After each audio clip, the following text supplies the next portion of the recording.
Israel Ríos, Fabián Álvarez y Gerardo Morales estaban en un bar. Amigos desde la infancia, celebraban que Gerardo Morales acababa de entrar a trabajar en el mismo comercio. Además de compañeros de parranda, serían compañeros de trabajo. Fabián le dijo a Gerardo Morales que si conocía la leyenda del Mesón del Cristo, el edificio abandonado que estaba a una calle de su trabajo. Israel Ríos le dijo que le molestaba mucho que contara esa historia, pero Gerardo Morales insistió en escucharla, por lo que Israel Ríos se levantó y se fue a pesar de las burlas de sus amigos. Fabián Álvarez le platicó que cuando se fundó la Puebla de Los Ángeles, uno de los primeros edificios fue el Mesón del Cristo, propiedad de Juan de Larios. Cuando se estaban construyendo más cuartos para el mesón, los albañiles encontraron 2 cuerpos.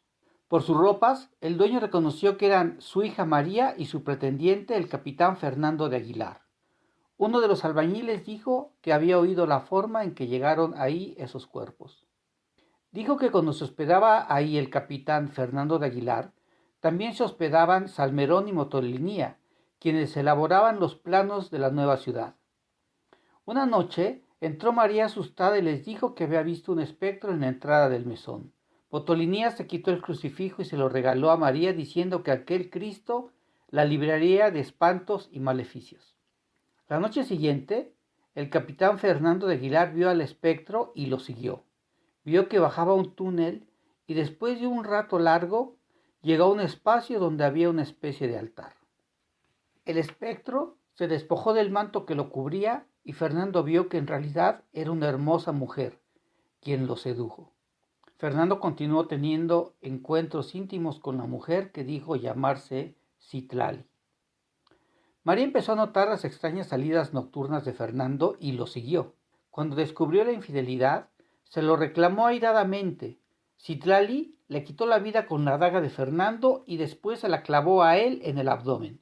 Sus ayudantes sacaron los cuerpos de los túneles y los enterraron en el mismo solar del mesón. Desde entonces se hablaba de fantasmas y espantos, de túneles y tesoros, y de las maldiciones de la bruja Citlali. Estas historias hicieron que continuamente hubiera cazadores de fortunas hurgando en el viejo y abandonado edificio, cuyos propietarios sufrieron las supuestas maldiciones a través de los siglos. A Gerardo no le pareció una historia de miedo, y Fabián dijo que lo único que le daba miedo era que su suegra se enterara de sus correrías. Salieron de la cantina y al pasar frente al mesón del Cristo, Gerardo dijo que realmente el edificio era muy lúgubre. Al día siguiente, Gerardo llegó al trabajo con ojeras y se le veía cansado. En el bar, cuando le preguntaron por qué estaba así, les platicó que después de despedirse de Luis, se topó con una hermosa mujer que le hizo la plática y se habían metido a un bar donde estuvieron charlando hasta muy de madrugada. Ella le dijo que estaba deseosa de aventuras y quedaron de verse esa noche. Al otro día, Gerardo no llegó a trabajar. Pasados los días, en el bar Israel Ríos y Fabián Álvarez se preguntaban dónde andaría Gerardo, sobre todo ahora que Fabián había hecho amistad con una chica del rumbo y que le había ofrecido mucha diversión para él y sus amigos. Como era tarde y sus esposas estaban alarmadas por Gerardo, decidieron irse temprano. Al día siguiente, Fabián tampoco llegó a trabajar. Una noche que salió tarde del trabajo, Israel pasaba frente al mesón del Cristo y se topó con una mujer que lo saludó por su nombre. Cuando le preguntó si se conocían, ella le dijo que Gerardo le había hablado de él, que ella sabía que les gustaban las aventuras y que juntos podían tener una más, si él la seguía. Israel aceptó. Ella se volteó y empujó la puerta del mesón, la que se abrió con un leve rechinido. Israel le dijo que allá había tesoros escondidos, pero ella no respondió. La mujer se adentró con paso firme en el edificio, seguida por Israel, quien le dijo que se veía que lo conocía muy bien, pero ella tampoco dijo nada. En lo más profundo, entraron por una puerta y en un cuarto apenas iluminado, ella movió unas tablas con gran facilidad que dejaron a la vista una escalera en un agujero. Ella tomó una vela, la encendió y avanzó por el túnel. Israel seguía admirando su belleza, hasta que llegaron a una especie de cueva donde había 3 hombres. Israel se la quedó mirando y ella le dijo que eran sus ayudantes. Ellos se retiraron dejándolos solos. La mujer empezó a despojarse de sus ropas e Israel le preguntó su nombre. Ella le dijo que se llamaba Citlali. Un escalofrío recorrió a Israel y le dijo: ¿Te llamas como la bruja del mesón? Ella respondió: Yo soy la bruja. Vivo aquí desde antes que se construyera la ciudad. En ese momento la joven hermosa se transformó en una vieja horripilante que se acercó a Israel.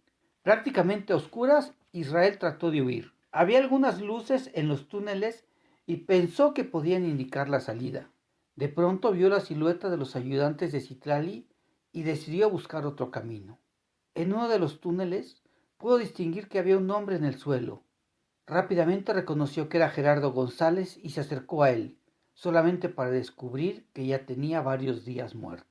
Quiso gritar, pero por el miedo a ser encontrado por Citlali y sus ayudantes, ahogó el grito con sus propias manos.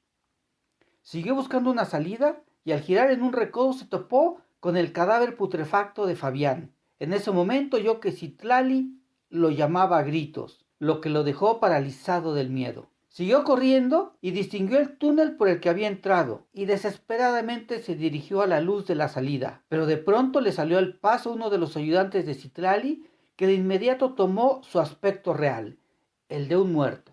Israel no pudo contener el grito de horror y regresó al fondo del túnel, perseguido por aquel muerto, solo para toparse con otro de los ayudantes de la bruja. Siguió corriendo lleno de miedo y los gritos de Citlali llamándolo por su nombre lo aterraban cada vez más. Se topó con el otro ayudante de Citlali y apenas pudo escapar corriendo por la oscuridad. Nuevamente encontró el túnel que daba a la salida. Cautelosamente se acercó. Estaba exhausto y apenas si podía caminar. Las fuerzas lo habían abandonado y con paso tembloroso llegó casi a la salida. Ya sin fuerzas, distinguió a Citlali que se había transformado nuevamente en una joven hermosa. Ella se acercó a él, otra vez joven y bella. Con voz dulce le preguntó que por qué huía y se le acercó como para besarlo en la boca. Israel ya no tenía fuerzas, pero alcanzó a preguntarle que de qué se trataba aquello. Ella le sonrió y le dijo que era una aventura más de un hombre engañando a su mujer. De inmediato, ella se volvió a transformar en aquella vieja horripilante. Besó a Israel en la boca y le clavó un cuchillo en el estómago. Israel cayó por tierra para ver cómo Citlali se transformaba otra vez en una joven hermosa. Con su último suspiro, alcanzó a verla salir para dar con otro hombre buscando una aventura. Esto fue el cuento de horror de los hechos de la historia. Yo soy Manuel Palomino. Cuídense.